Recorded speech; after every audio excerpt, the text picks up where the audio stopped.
Cordial y afectuoso saludo a quienes se conectan con la señal de televisión de CTV Barranquilla y su programa El Termómetro. Como siempre, es un verdadero placer estar con ustedes para analizar los grandes temas de la actualidad informativa local, regional, nacional e internacional.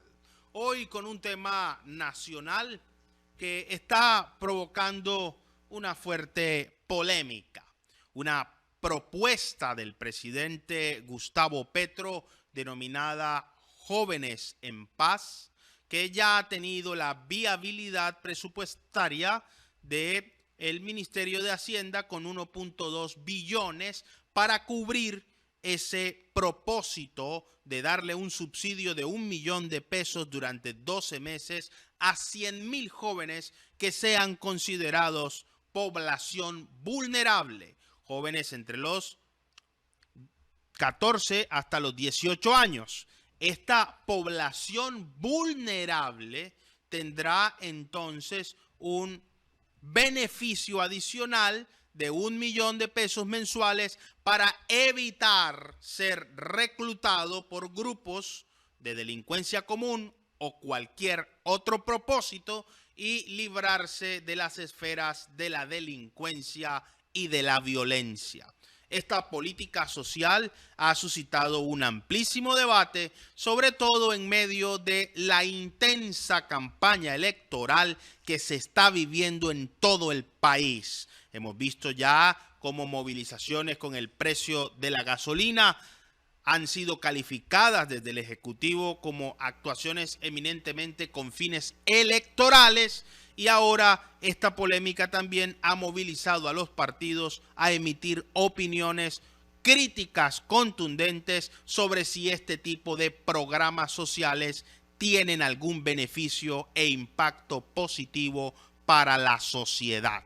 Para analizar este tema y también en el siguiente segmento de este programa, cómo va la dinámica electoral en las elecciones regionales, hoy contamos con dos expertos que nos ayudarán a comprender el contexto social y político de Colombia.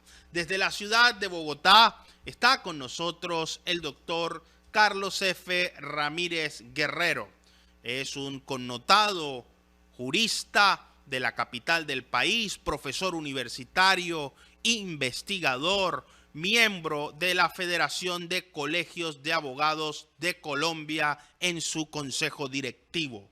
Doctor Carlos F. Ramírez Guerrero, bienvenido al Termómetro y muchas gracias por estar con nosotros en CTV Barranquilla. Doctor Enríquez, buenas tardes a usted y buenas tardes a los televidentes de CTV Barranquilla. Desde la capital de Colombia, desde Bogotá, Distrito Capital, los saludamos a todos y les deseamos una feliz sintonía.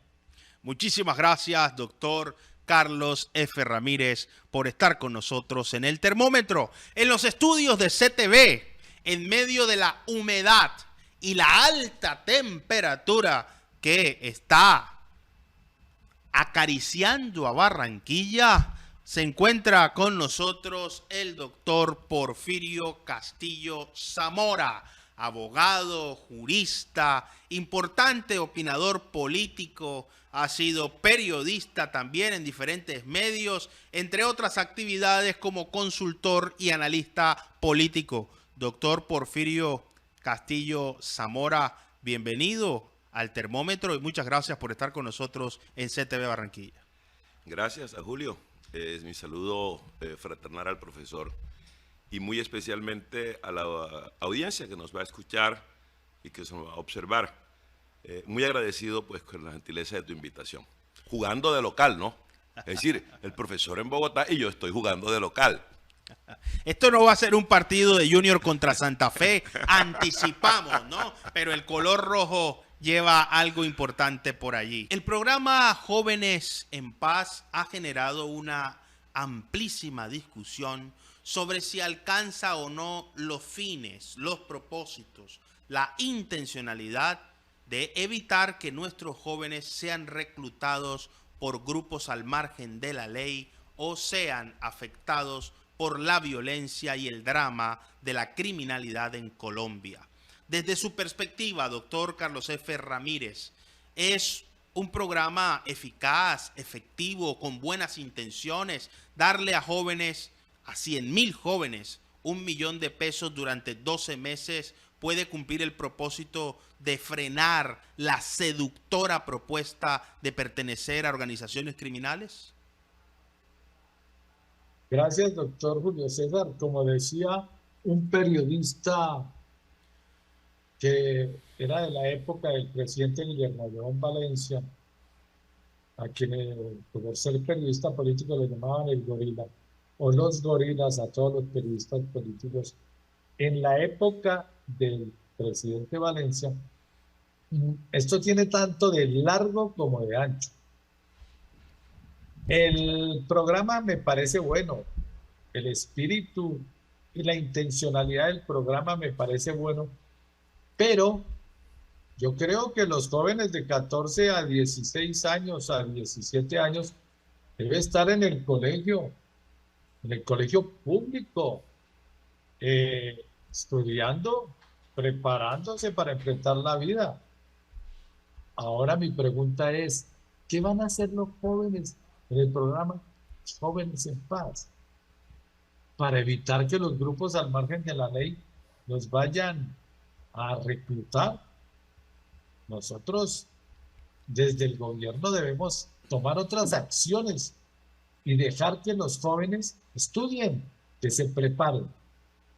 Y si vamos a hacer un programa de estos que es bueno, me llama poderosamente la atención, yo diría que se haga un programa con jóvenes entre los 17 y los 20 años. Aquellos jóvenes que salen del colegio no tienen acceso a la universidad y tampoco tienen acceso al mercado laboral. Entonces hay que ocuparnos en algo. Pero estos jóvenes de 14 a 17 años, yo considero que no es prudente llevarlos a un programa de esta naturaleza que se me hace llamativo e interesante y que tiene unos buenos propósitos llamativos, propósitos que van a encauzar a la juventud por el camino del bien y apartarlos del vicio y de la delincuencia. Para mí, tiene buena intención el gobierno con esto, pero debe mejorarse, hacerle algunas reformas. Algunas reformas que van, sin duda alguna, a medir el impacto y el interés de una política social como esta. Sin duda, los subsidios, la inversión social en un país en el que casi la mitad de la población se encuentra en condición de pobreza y en algunos departamentos el porcentaje de pobreza monetaria roza el 70%, como el caso de La Guajira y el Chocó, que están llegando, según cifras oficiales, a más del 66% de la población en condición de pobreza monetaria. Sería insuficiente una inversión en este sentido para 100,000 jóvenes. ¿Cuáles serán los criterios de selección? Porque la norma o la iniciativa parece decir y señalar específicamente que serán jóvenes entre los 12 y los 28 años que se encuentren en condición de pobreza o de vulnerabilidad. Lo que sí es cierto es que todo lo que sea inversión en la gente, en una sociedad como esta, en la que muy pocas veces se considera al ciudadano, al individuo y más aún al que está en una situación vulnerable, no solamente deberíamos celebrarlo y estimularlo, acompañarlo.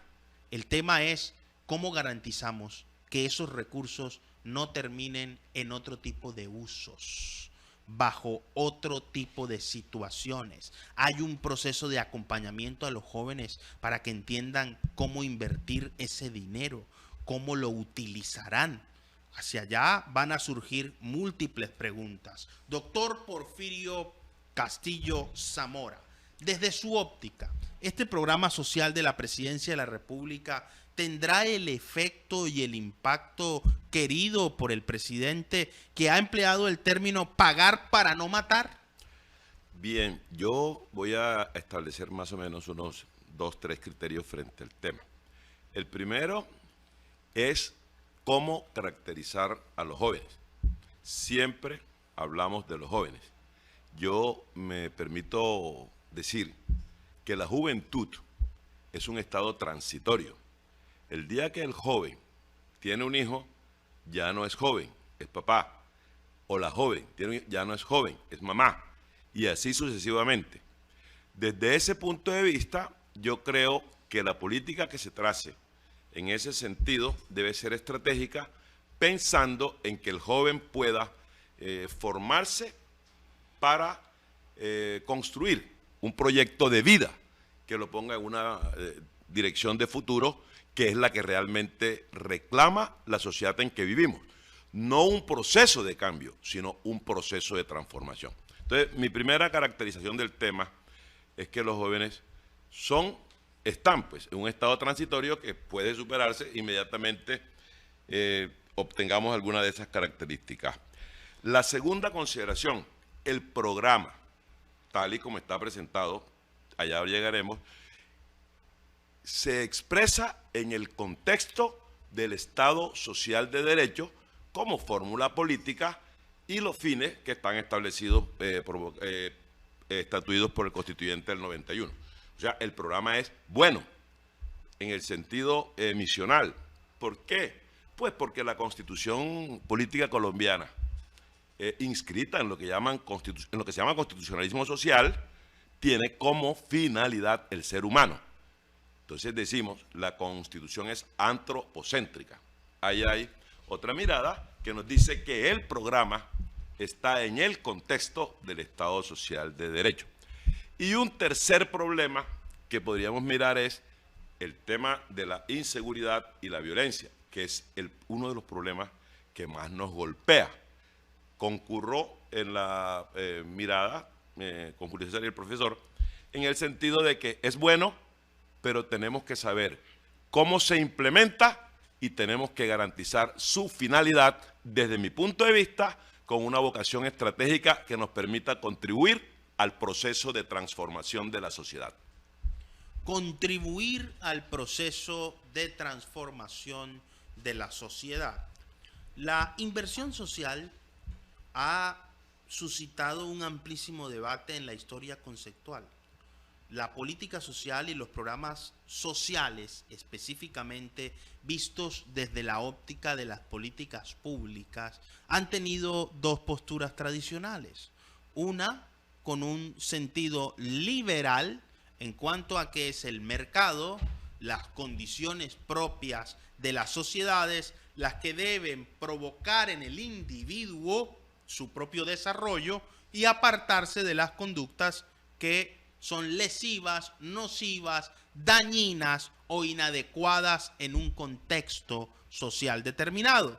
Y una postura mucho más intervencionista que considera que es el Estado quien debe tomar no solo las decisiones, sino generar las iniciativas formativas, pedagógicas, estratégicas y también invertir grandes recursos en la gente, en los ciudadanos, para resolver no solo sus necesidades, sino sus requerimientos básicos, fundamentales como individuo. Este debate tiene tantas posiciones a favor y en contra que requiere un análisis más profundo en una sociedad como la colombiana, una sociedad en la que la mayoría de los jóvenes están pensando cómo irse del país. Cuando uno dialoga con ellos, no solamente en un aula, en un salón de clases, en la calle, en un parque, jugando, percibe y siente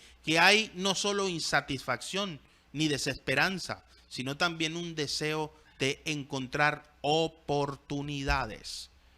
El tema aquí entonces iría orientado hacia si las políticas sociales tienen una orientación decidida no solo a resolver un problema momentáneo, sino a formar a nuestros jóvenes y capacitarlos para que la delincuencia no sea una opción y una alternativa y se puedan vincular al sector productivo y, por supuesto, acceder a la educación. Doctor Carlos F. Ramírez, analicemos un poco el contexto de esta medida. 100.000 jóvenes. ¿Qué impacto tendrá que 100.000 jóvenes reciban 1 millón de pesos durante 12 meses, precisamente en el contexto social de la pospandemia que tanto ha afectado a la economía colombiana? ¿Es esto un sector prioritario o ese 1.2 billones pudiesen tener otro uso y otra destinación hacia otros sectores vulnerables también? Esa es una situación complicada y debe analizarse con mucho cuidado. ¿Por qué? Porque todo el mundo se pregunta, ¿y de dónde va a salir el dinero?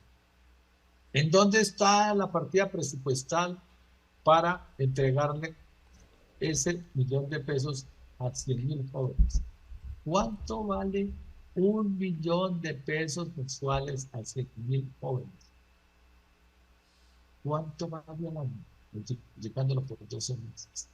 Esa es una suma alta. Y el gobierno no tiene otras prioridades más importantes que atender a la población vulnerable. Para esto, no podemos orientar a los jóvenes hacia otros caminos para que no vayan a ser tentados por los grupos al margen de la ley y ellos se vayan a deslizar por la drogadicción o por otros vicios. Es difícil, es difícil. Esto hay que estudiarlo bien, porque es que no se ha podido definir qué tenemos nosotros hoy por hoy. ¿Qué tenemos nosotros hoy por hoy? En este planteamiento que ha hecho el gobierno de esta formación de jóvenes en paz. ¿Cuál va a ser el futuro? ¿Cuál va a ser el destino después de esos 12 meses en que se vence el término que ha dicho el gobierno que le va a permitir a los jóvenes estar durante ese periodo de tiempo recibiendo un subsidio de parte del gobierno y que no van a delinquir, que no se van a ir con los grupos al margen de la ley, que van a estar ahí? ¿Y qué van a hacer ellos en ese periodo? ¿Cuál va a ser su actividad? ¿A qué se van a dedicar esos jóvenes durante ese año en que van a estar en ese programa? Es que no se ha dicho cuál es el programa y cuál es el funcionamiento, cuál es la norma que ampara el programa de Jóvenes en Paz. A mí me llama la atención y a mí me gusta el nombre, pero ya le dije a usted antes, los chicos de 14 a 17 años estudiando en el colegio público, porque no tienen acceso a la educación privada. Y hay que abrirles cupos a los chicos, hay que abrirles más cupos en la educación pública a los jóvenes en esa etapa de 14 a 17 años y en esa población vulnerable, porque hay que educarlos. Al hombre hay que educarlo. El joven tiene que estudiar, tiene que prepararse para enfrentar una vida, tiene que prepararse para formarse un criterio, para que pueda ejercer ese derecho fundamental del libre desarrollo de la personalidad con criterio, no con caprichos. Es que la Constitución dejó que un niño recién nacido tiene derecho al libre ejercicio de la personalidad, porque dice toda persona.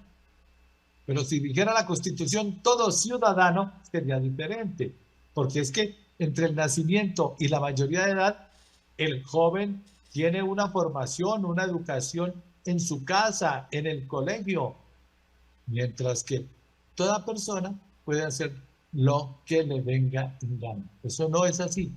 El programa es bueno, es llamativo. ¿De dónde va a salir el dinero? El gobierno tendrá que decir dónde está el dinero para entregarle 1.000.000 de pesos a 100.000 jóvenes durante 12 meses. ¿Y cuál es el programa? ¿Cuál es la actividad que van a desarrollar ellos? Por eso existe controversia frente a un programa que es llamativo, pero que suscita una gran polémica. Gran polémica que hoy tuvo un capítulo importantísimo. La vicepresidenta de la República y ministra de la Igualdad ha comparecido a un debate de control político en el Congreso de la República, en el que fue categóricamente contundente. Este no es un programa para pagarle a criminales, ha dicho Francia Márquez de forma radical. Es un programa que intentará evitar que los jóvenes sean reclutados para forzarlos a estudiar y tendrán unos compromisos con la aplicación de este estímulo, de esta ayuda o en sus términos de este beneficio. Es una política social que no se había conocido en Colombia. Debemos decir que se está innovando en este sentido. El dinero, ha dicho ya el ministro Ricardo Bonilla de Hacienda, que tiene su viabilidad financiera con 1.2 billones de pesos del presupuesto, y lo que no queda claro aún es porque, haciendo aquí cuentas alegres, 1.2 billones de pesos divididos entre 100.000 jóvenes son 1 millón de pesos por cabeza durante 12 meses. El tema es dónde estarán los gastos logísticos, operativos, porque ese dinero y esos recursos no entran de forma espontánea. Se requerirá un registro, un ingreso, toda una plataforma y una logística de desplazamiento, distribución y transferencia de esos recursos. Recordemos que aquí hay un alto nivel de población que no está bancarizada.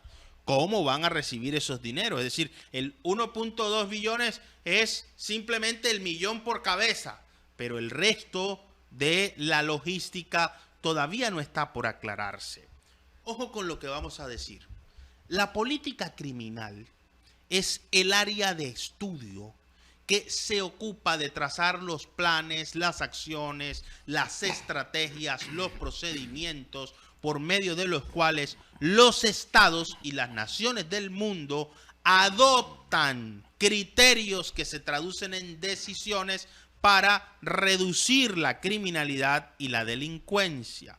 Este tipo de planes se han aplicado en otros lugares, no específicamente con jóvenes, sino con grupos específicos de población que están inmersos en alguna forma de conflicto o que participan en la delincuencia. Veremos aquí cuál será el nivel de eficacia y de eficiencia de esta medida. Doctor Porfirio Castillo Zamora, la vicepresidenta ha sido enfática en decir de forma contundente: aquí no se le va a pagar a delincuentes.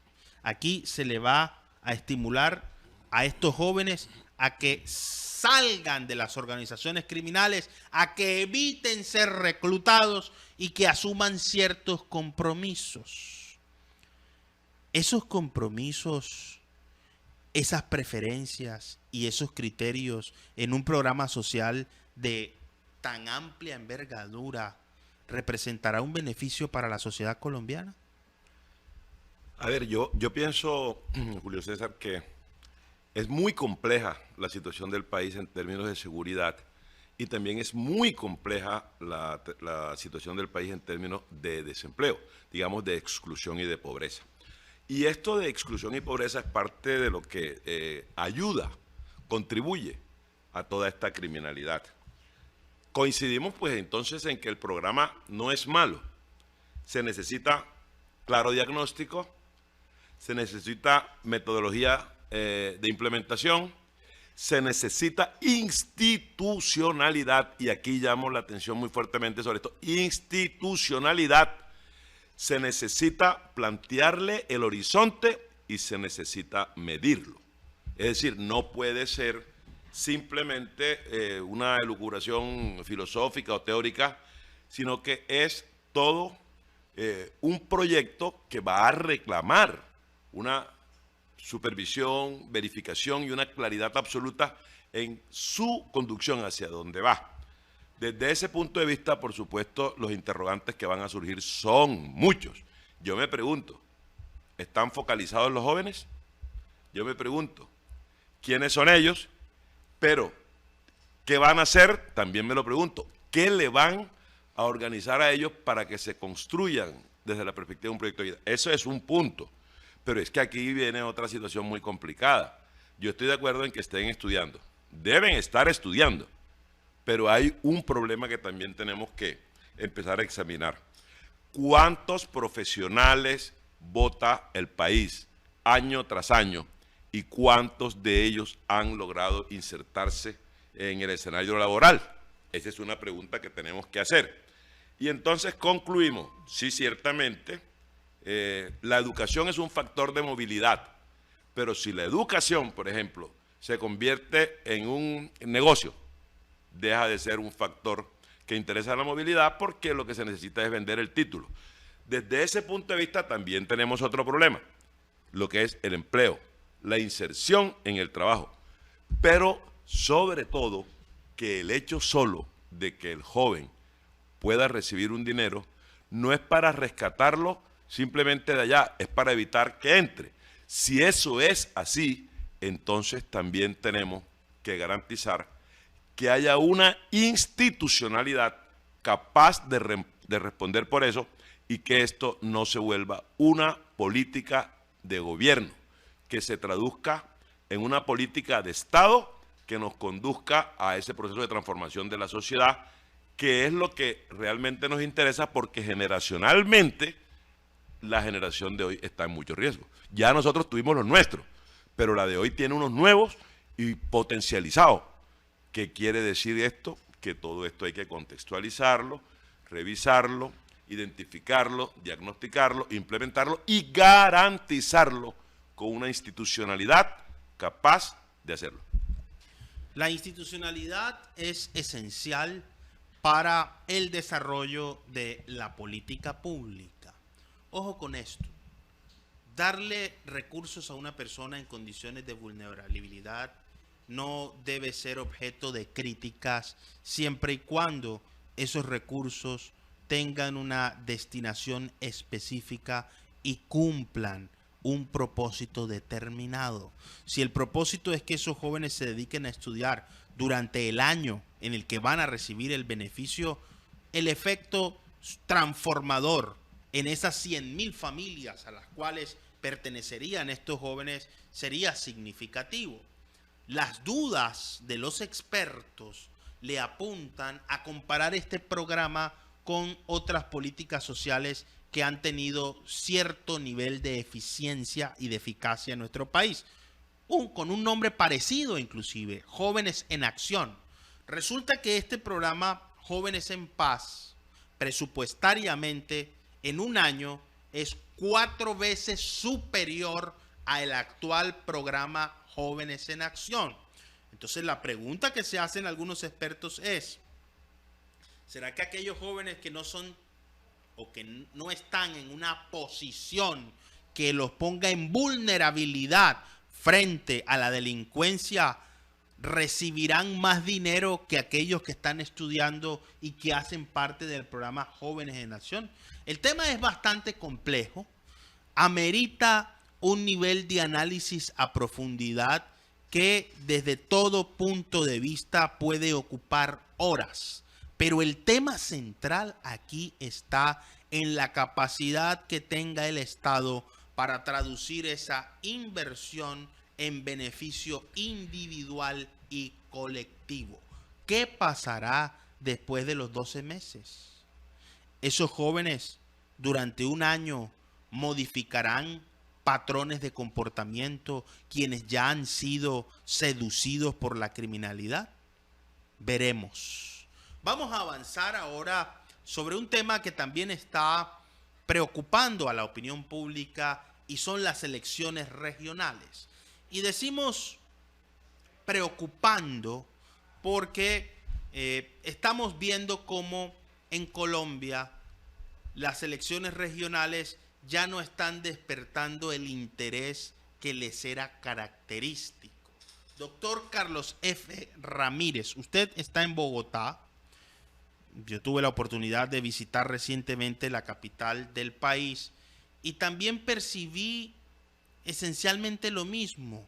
Más allá de los actores políticos, de quienes militan, pertenecen a partidos, están en campañas, en la ciudadanía pareciera reinar la desesperanza, la apatía y el desinterés. ¿Cómo está el clima político en Bogotá?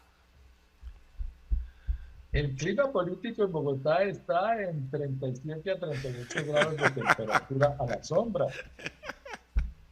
Sí, claro, puedes sonreír porque es que aquí no está fácil. Aquí tenemos candidatos como Gustavo Bolívar, Diego Molano, Carlos Fernando Galán, el general Silva Vargas. ¿Quién más hay? Es que yo hablo de los que tienen más posibilidades, ¿no? Por ejemplo, la última encuesta que hubo aquí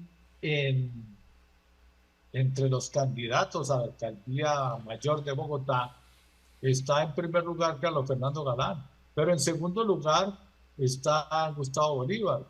En tercer lugar está el señor Juan Daniel Oviedo, que tiene también posibilidades. Está Diego Molano, que tiene también su caudal político, tiene sus seguidores. Y el general Silva, que es respaldado por Cambio Radical. Entonces, ahí se van a repartir los votos y Gustavo Bolívar puede ganar. Sin embargo, para esta elección a la alcaldía mayor de Bogotá, se aprobó la reforma constitucional de la segunda vuelta, lo que los abogados llamamos la segunda instancia, y en términos electorales, segunda vuelta.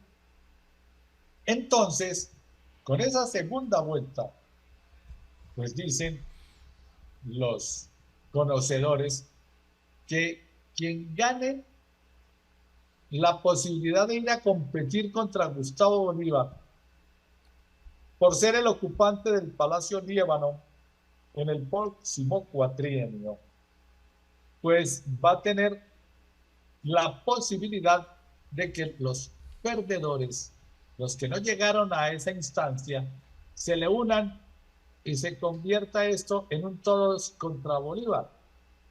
Y el mismo Bolívar lo ha dicho y lo ha explicado. Claro que entre los electores bogotanos no ha gustado mucho eso que dijo Bolívar, palabras más, palabras menos, que en la época de la pandemia a los ladrones no les quedó posibilidad de salir a robar porque todo el mundo estaba guardado. Y eso entre la gente ha calado muy feo y dicen que cómo así que un candidato a ocupar un cargo de tanta jerarquía, que sin duda es el segundo cargo más importante del país, como lo es la alcaldía mayor de Bogotá, salga con ese despropósito.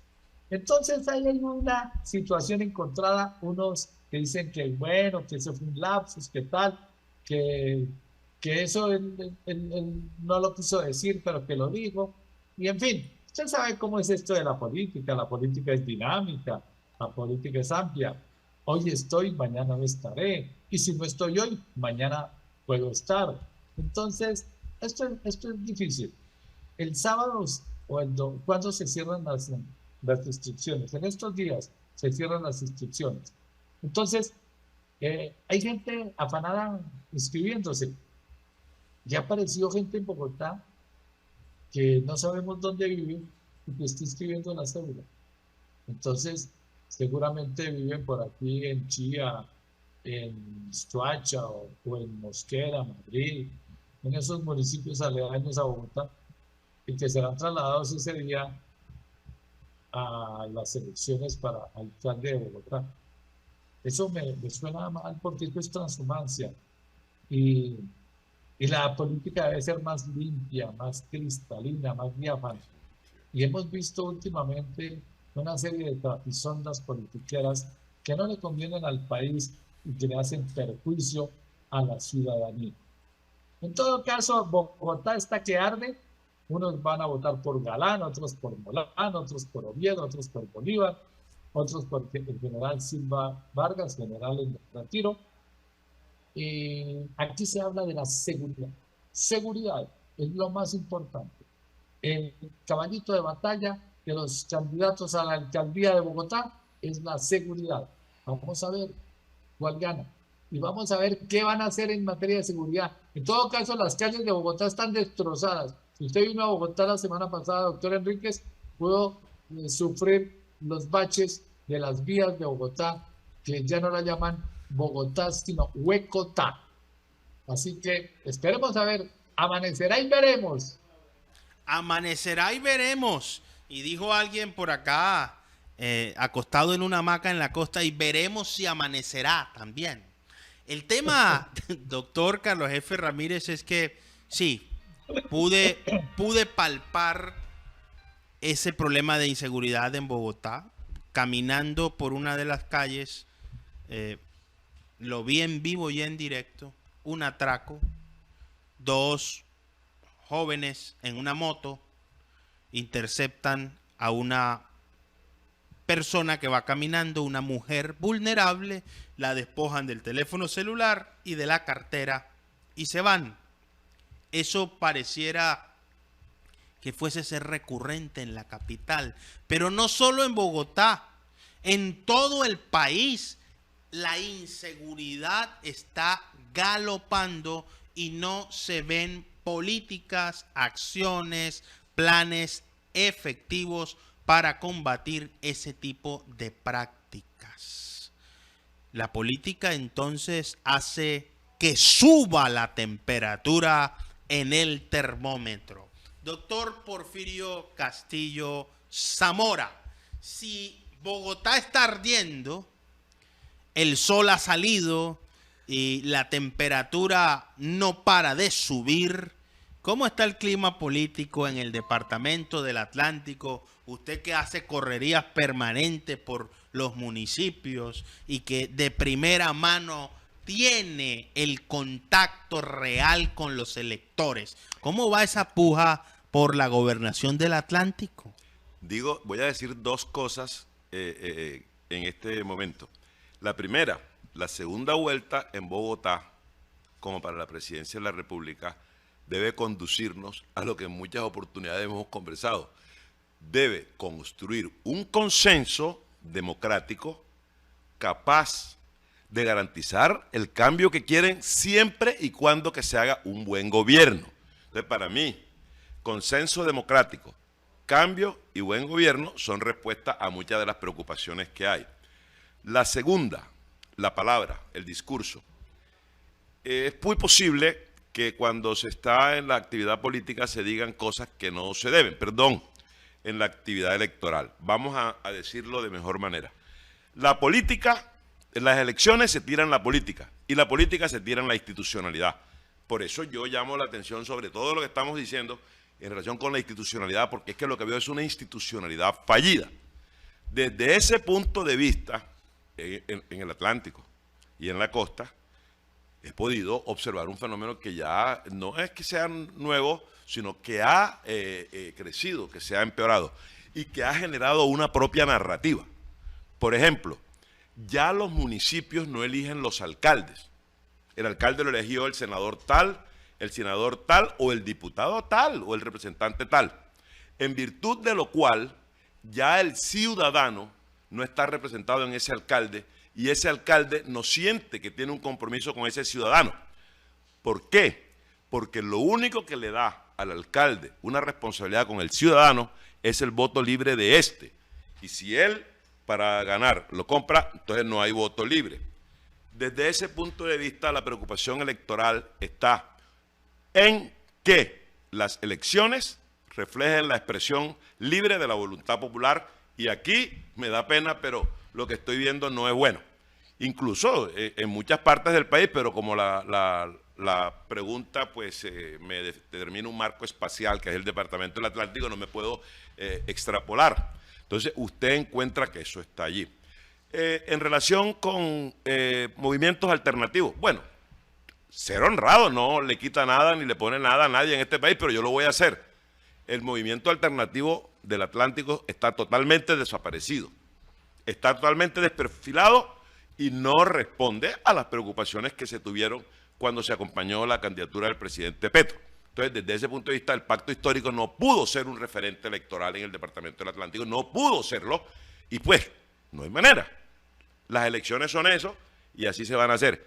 En suma, si no hacemos un esfuerzo por garantizar que se cambien las costumbres políticas, que se transforme la cultura política, señores, no hay plata que alcance para encontrar la paz y la concordia en el país. ¿Por qué? Porque cuando se compran los votos o se compra el poder, el dinero va en principio orientado de ese mismo estado municipal o departamental o nacional a recuperar la inversión que se hace. Luego, todos lo sabemos que hay una práctica terrible. El alcalde se elige hoy, a los 5 días su hermana es candidata a la Cámara. ¿De dónde salió el dinero?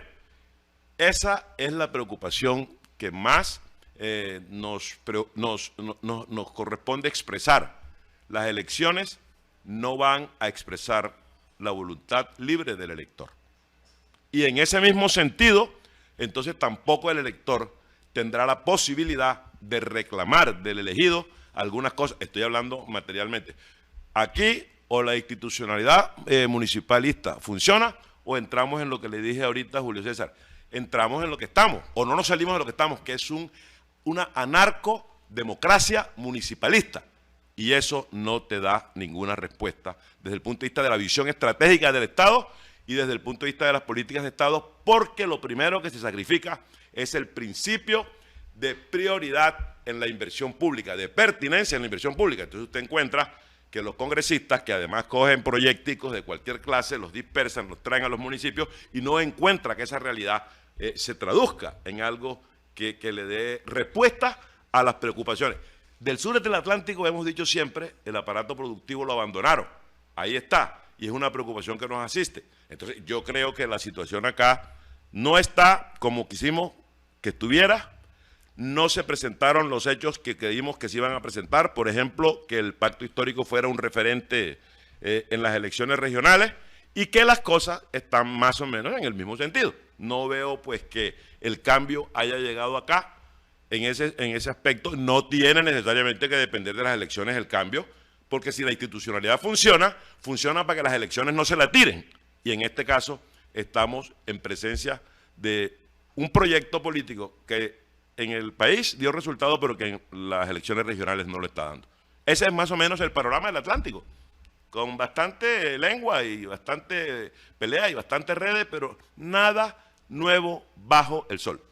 Nada nuevo bajo el sol, pero el sol sí sigue intenso, y el Departamento del Atlántico parece ser también una pequeña muestra de lo que está pasando en Colombia. El análisis político demuestra que los últimos 5 presidentes han tenido grandes problemas en las elecciones regionales para posicionar a líderes que simpaticen con su causa. Les toca gobernar con lo que encuentran, y después, generalmente, hay unos enfrentamientos con líderes regionales que tampoco entienden que el presidente de la República es la cabeza del Ejecutivo. Un drama que se repite habitualmente en Colombia, desde que existen las elecciones regionales, principalmente de alcaldes y gobernadores. Hemos venido repitiendo ese ciclo. Los presidentes no endosan votos, los presidentes no forman cuadros para las regiones, porque una vez asumen el control del poder, parece que se ocuparan más de cómo resolver la difícil situación que representa y constituye gobernar, pero no hay personas que les acompañen generalmente en las gobernaciones y en las alcaldías. Entonces, ¿en qué afecta eso al sistema político? Porque alguno podría decir que eso, en lugar de ser una desventaja, fortalece la diversidad y la pluralidad de criterios y de opiniones, en que generalmente existen disputas y rivalidades a la hora de ejecutar planes que beneficien a la ciudadanía, y se transfiere lo ideológico y lo partidista a la toma de decisiones administrativas. Bajo esta perspectiva y aprovechando la alta calidad de nuestros panelistas el día de hoy, hay una pregunta obligada, técnica. Doctor Carlos F. Ramírez, ¿por qué se modifica la Constitución para implementar la segunda vuelta en Bogotá y los demás que se salven como puedan? Que gane el indio que tiene la pluma más grande, porque en Bogotá sí hay que garantizar la gobernabilidad, la legitimidad, pero en las ciudades no existe segunda vuelta. Allá el que ganó, ganó. ¿Bajo qué criterio y qué impacto tiene eso en el contexto político desde su perspectiva, doctor Carlos F. Ramírez? Doctor Enríquez, esa es una gran pregunta. ¿Por qué se implementó la segunda vuelta para las elecciones para alcalde en Bogotá?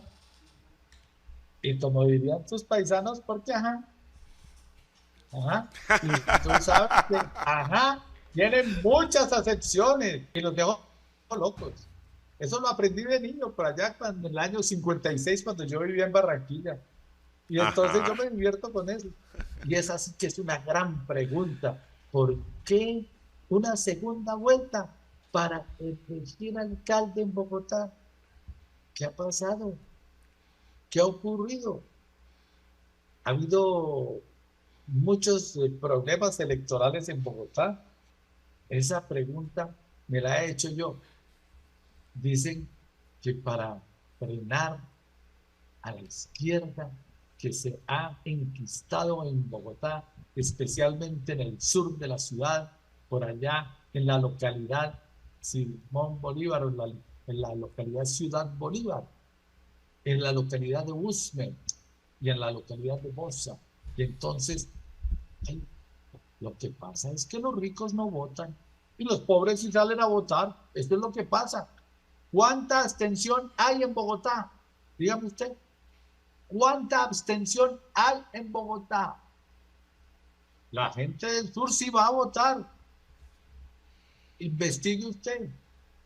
¿Cuánto es la cantidad de votos? ¿Cuánta es la cantidad de votos que se depositan en esa localidad de Bogotá, Ciudad Bolívar, en Usme, en Bosa, en Kennedy?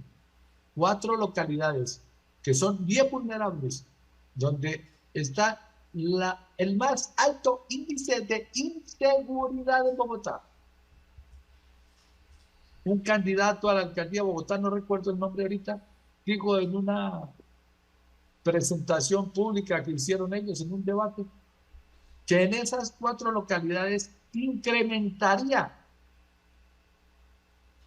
la policía el pie de fuerza para luchar contra el crimen organizado, contra la inseguridad, para que no ocurra lo que usted vio en vivo y en directo. No se lo contaron, doctor Enríquez, usted lo vio como lo he visto yo. Salir a las calles de Bogotá es un peligro. Usted no puede salir con un maletín porque le caen y le rapan el maletín. Así lleve usted papel periódico dentro del maletín, se le llevan el maletín. Es que un maletín o una cartera de una mujer atrae mucho. Y usted no puede sacar el celular en la calle y ponerlo en la oreja. No. Usted en Bogotá tiene que caminar por la calle finito.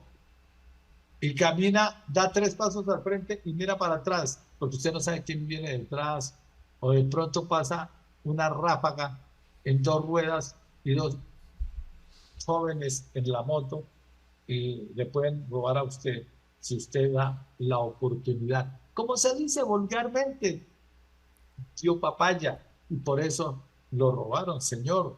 Entonces, el 11º mandamiento es no dar papaya. Así que la situación es complicada. Entonces, resumiendo la pregunta, el señor que gana las elecciones en Bogotá, como antes, ya no es el alcalde. Toca ir a una segunda vuelta. Y entonces, lo que le dije hace un rato, todos contra el otro. Entonces, según fulano, sultano, vengame y perencejo, contra el otro que no es de su ideología política. Y aquí entonces juntan los votos, suman los votos, agrupan los votos y pierde el candidato que iba solito. Porque aquí hay una vertiente en que se divide en 4, en 5. Hay 9 candidatos a la alcaldía de Bogotá. ¿Cómo se le ocurre a usted? El 29 de octubre, los habitantes de Bogotá, no digo bogotanos porque en Bogotá vive gente de todo el país, los habitantes de Bogotá que tienen su cédula inscrita en Bogotá van a votar y van a escoger entre 9 candidatos a la alcaldía. Y vamos a ver qué pasa. Esto está bueno. Esto parece un partido Junior Santa Fe Junior. Y vamos a ver cómo le va el Tiburón el domingo aquí en Bogotá. Muchos dicen que Santa Fe está tan mal, que el Junior se va a llevar los 3 puntos. Y hace mucho tiempo que Junior no gana en Bogotá y puede ganar, así como puede haber sorpresas en la elección para alcalde el próximo 29 de octubre. Lamentamos que la próxima víctima del tiburón sea Santa Fe, pero eso está por verse todavía. Acá la alta temperatura. Yo no me voy a poner a llorar si gana el Tiburón. Además, mi segundo equipo es el Junior. ¿Cuál es el problema? Muy bien, mi doctor. Esperemos a ver qué pasa con el Junior de Barranquilla. Sube la temperatura en el termómetro. Doctor Porfirio Castillo, la segunda vuelta en las elecciones regionales no es necesaria, o como nos está diciendo el doctor Carlos F. Ramírez, porque la pusieron en Bogotá. Miren, yo creo que un problema que estamos padeciendo en Colombia, y aplica mucho para los 5 países bolivarianos, es la división, lo que aquí llamamos polarización.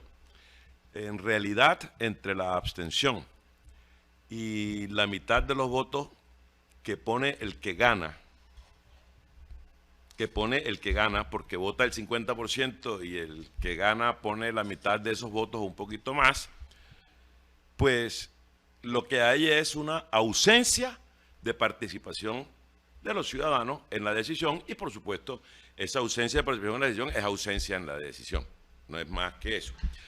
El país, el profesor Ramírez, pues, muy claro en este tema, lo conoce. Lo que voy a decir, hace bastante rato ya se aprobó la elección de alcalde y también se aprobó la elección de gobernadores. Hasta allí se trataba de ponerle un control, un límite al poder absoluto de ese momento, que era el del Partido Liberal. Era como una especie de PRI, después del Frente Nacional, o después del Frente Nacional y del gobierno puente que llaman. Era como para ponerle allí un límite a ese absolutismo. El presidente nombraba a los gobernadores y los gobernadores nombraban los alcaldes. Y el Congreso era liberal y el Contralor era liberal. Bueno, eso trató de controlarse, y una de las formas como logra, descomponerse esa perfecta ecuación fue la elección popular de alcalde. Otro tema que también forma parte de la historia electoral nuestra inmediata. Las elecciones de Congreso iban pegadas a las de presidente. Las separaron para tratar de descontaminar, si podemos utilizar el término, la elección presidencial de las elecciones de Congreso, de las elecciones de parlamentarias. Eso lo hicieron para ello. Luego también la segunda vuelta tiene como objetivo, en una democracia, digamos, plural, pero que yo no la comprendo, porque si hay una crisis es la de los partidos, para tratar de romper ese esquema y avanzar hacia el consenso. Es decir, yo creo necesario el consenso democrático, y lo voy a explicar muy cortamente. Cuando el elegido, llámese presidente de la República, se elige, obtiene la victoria, debe interpretar la voluntad popular, pero no la voluntad popular del que lo eligió a él, sino la voluntad popular de todos los que participaron en la elección, porque el elegido, en este caso, por ejemplo, el presidente, es el presidente de todos los colombianos. El hecho de que unos estén en un partido y otros en otro partido no quiere decir que el presidente no es el presidente de todos los colombianos. Entonces, allí tienen ustedes también una razón que respondía a esa separación. Y en el caso de la elección de gobernadores y de alcaldes, también se separaron para, no las elecciones de gobernadores y diputados, sino se separaron digamos, incluso del periodo institucional de la presidencia. Y entonces hay quien dice, bueno, pero es que el presidente se elige hoy y entonces ahora elegimos gobernadores y entonces el presidente no es. No, señor. La institucionalidad no puede estar mirando de qué partido es el gobernante ni de qué partido es el presidente cuando se trata de materializar los fines del Estado. Entonces yo creo que todas esas cosas han tenido el interés, lo voy a presumir, de ir cambiando las costumbres políticas. Y dije cambiando. Y yo creo que no se trata de cambiar las costumbres políticas, sino transformar la cultura política, porque es que mientras no creamos que el poder es un ejercicio en favor de los demás, estamos perdidos. Y mientras no reconciliemos la política con la institucionalidad y las elecciones, estamos perdidos. Entonces a mí me parece que es un esfuerzo que vale la pena y que tiene como objetivo construir un consenso democrático que garantice la gobernabilidad, que garantice el desarrollo de las actividades de la institución sin contratiempo. Y los presidentes de la República y los alcaldes de Bogotá no pueden estar peleando. ¿Por qué? Porque ellos tienen unos objetivos comunes, que es el de materializar los fines del Estado Social de Derecho. A mí me parece que eso es posible, que sea bueno, y después de esa elección va a haber un consenso entre los que quedaron de tercero para allá, y ese consenso podría aproximarse al uno o podría aproximarse al otro. Incluso ese consenso podría ser todos contra Bolívar. Nadie dice lo contrario. Pero a mí me parece como más o menos buena, me parece buena la separación y la segunda vuelta en la alcaldía de Bogotá. Y me parecería que debemos pensar en hacer algo para también ponerle límites a la influencia del dinero en la elección. Porque quien compra el poder lo compra para sí, no lo compra para los ciudadanos que al fin terminan votando por el candidato a la alcaldía. Yo creo que es bueno. En síntesis, creo que debemos conciliar la política con las elecciones y las elecciones con la institucionalidad, y que debemos avanzar en la construcción de un consenso democrático que nos permita encontrarnos mejor, pero además garantizar mejor la gobernabilidad, la gobernanza. Garantizar la gobernabilidad y la gobernanza. Hoy ha subido la temperatura en el termómetro. Para ir concluyendo, doctor Carlos F. Ramírez, ¿cuáles son sus conclusiones sobre esta política de jóvenes de paz y de las elecciones regionales en nuestro país? Muy bien, primero, jóvenes en paz o jóvenes de paz deben ser jóvenes en edad vulnerable y de población vulnerable, que hay que llevar de 14 a 17 años al colegio a estudiar, y de los 17 a los 20 años darles trabajo. Regalarles dinero no, porque no estamos para dar dinero en regalo a nadie, salvo a los ancianos que les dan 80.000 pesos y hacen una fila pero en el banco y les dan el dinero. 80.000 pesos no le alcanza para nada a un anciano, pero algo es algo, dijo una señora el otro día en el banco. Y los jóvenes en paz deben prestar un servicio al Estado, a la ciudadanía. Hay que saber qué van a hacer, Quisiera conocer el programa. A mí me llama la atención ese programa, pero quisiera saber cómo van a implementar el programa de Jóvenes en Paz. Segundo, las elecciones del 29 de marzo. La temperatura ya en Bogotá está en 40 grados con las elecciones de marzo, con lo que acabo de leer aquí. Y es que va a haber un gran debate y seguramente será transmitido por un canal privado de televisión entre los candidatos a la alcaldía de Bogotá, porque dicen que Bogotá es el epicentro de la nación. Y yo no estoy de acuerdo con eso. Bogotá no debe ser tanto el epicentro de la nación. Yo no soy centralista, vivo en Bogotá, pero no soy partidario del centralismo. Yo soy más partidario del federalismo. Que cada estado se gobierne y que todos concurran a la unión de los estados de Colombia. Pero es importante que el candidato que gane la alcaldía de Bogotá en segunda vuelta, porque aquí hay segunda vuelta, aquí yo me la juego y apuesto un dinerito no muy grande porque no dispongo de mucho dinero, pero sí puede ser un dinerito suave a que hay segunda vuelta en Bogotá. Y que en la segunda vuelta va a haber un todos contra Bolívar. Eso me gusta. Como este programa es grabado también y pueden tener el archivo, podemos mirar el 30 de octubre, que fue lo que se dijo aquí. ¿Quién ganó las elecciones? ¿El señor Bolívar o el otro al que se le unieron los 7 candidatos restantes? Está Bolívar, quedan 8. De esos 8 gana 1, quedan 7 afuera. Y esos 7 se van a unir todos contra Bolívar.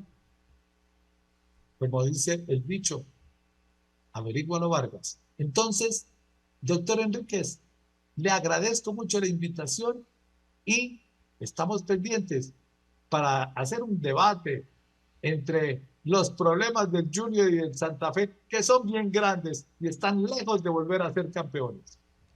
Muchísimas gracias, doctor Carlos F. Ramírez, y tendremos ese debate entre tiburones y ajiacos y santafereños. Leones, leones. Y leones, así es. Un fuerte abrazo, doctor Carlos F. Ramírez. Doctor Porfirio Castillo Zamora, ¿cuáles son sus conclusiones? Mis saludos al doctor Ramírez y espero que nos podamos volver a ver allá en Bogotá, ¿no? Y así si es en un partido, pues mejor. Mi apreciado doctor Ramírez, mucho gusto en conocerlo y saludarlo. La primera, dije, los jóvenes tienen un estado transitorio en su juventud, una condición. En cuanto ellos tienen un hijo, son padres, tienen una hija, su madre, etc. Entonces los jóvenes deben construir un proyecto de vida, no encontrar una política para los jóvenes. Segundo, la seguridad y la prevención, sí señor. Aquí cuando decimos que le vamos a dar algo a los jóvenes, en principio se siente muy feo que digan, les voy a dar $1 millón de pesos para no matar. Porque eso podría ser una invitación a que alguien dijera, pues entonces yo voy a decir que voy a matar para que me den otro $1 millón de pesos o lo que quieran. Bueno, se ve muy feo. Pero también es una manera de producir el choque. Entonces yo sí creo que ese programa se inscribe en el contexto del Estado Social de Derecho, pero debe ser bien diagnosticado, debe ser bien focalizado, debe ser bien implementado y debe ser medido con una vocación estratégica. La pregunta es, ¿qué va a pasar después del año de goce, no? Bueno, eso es lo segundo. Lo tercero, tenemos que reconciliar la política, las elecciones con la política y la política con las instituciones. Que cada quien empiece a cumplir su función y su competencia. Le digo a los ciudadanos del Departamento del Atlántico, por favor, voten ellos. No permitan que voten por ellos. Si ustedes no votan, no eligen, si elige el senador o si elige el diputado, entonces díganme a quién le van a hacer reclamo alguno. Quinto, me parecen buenas las oportunidades de la segunda vuelta para construir consenso democrático para el cambio y el buen gobierno. Y por último, pues creo que nos vamos a ver aquí el 30, después del debate electoral, para conversar sobre lo que sucedió. Yo creo que el país tiene que mirarse en el espejo. Yo creo que el país tiene que mirarse en el espejo para ver si el espejo lo refleja o lo culpa. Yo creo que tenemos que superar lo que llaman polarización, que no es más que un juego de intereses enfrentados que tiene a la gente antagonizada. La gente no puede ser boba. La gente no puede ser boba. El fanatismo es un defecto, no es una virtud. Y el que fanatiza es una mente perversa que está induciendo a la persona a lo que no debe ser o conculcando sus derechos. Yo creo que hay que mejorar la política, yo creo que hay que afianzar la institucionalidad y yo creo que tenemos que superar el esquema dramático de una democracia anarcomunicipalista, que es lo que realmente estamos viviendo, donde los fines del Estado no se materializan porque la institucionalidad no funciona. Muchísimas gracias, doctor Porfirio Castillo Zamora, por estar con nosotros en el termómetro por CTV Barranquilla. A ustedes, un abrazo para todos y especialmente para la audiencia. Lo hemos visto. Un programa, Jóvenes en Paz, una iniciativa innovadora en nuestro contexto.